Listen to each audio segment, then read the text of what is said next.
এবং তিনি তার দেশের নিরাপত্তার নিশ্চয়তা চাইবেন।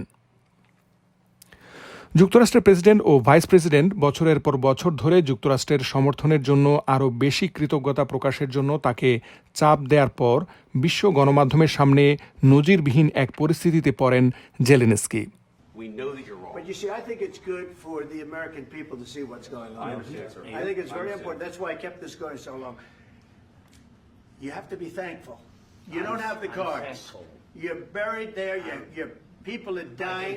You're running low on soldiers. Listen, you're running low on soldiers.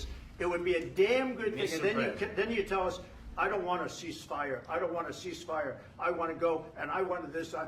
Look, if you could get a ceasefire right now, I tell you, you take it so the bullets stop flying and your men stop getting killed. Of course we want to stop the war. But you're saying you don't want a ceasefire. But I said to you, I want a ceasefire. with guarantees. Because you'll get a ceasefire faster than an agreement. Ask our people about ceasefire, what they think. That wasn't with me. That wasn't with me. That was with a guy named Biden, who was not a smart person. That was with Obama. It was your president. Excuse me. That was with Obama, who gave you sheets, and I gave you javelins. Yes. I gave you the javelins to take out all those tanks. Obama gave you sheets.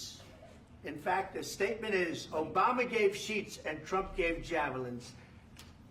You got to be more thankful, because let me tell you, you don't have the cards. With us, you have the cards. But without us, you don't have any cards. One more question to Mr. Vice President. I'm sorry. It's going to be a tough deal to make, because the attitudes have to change. What if Russia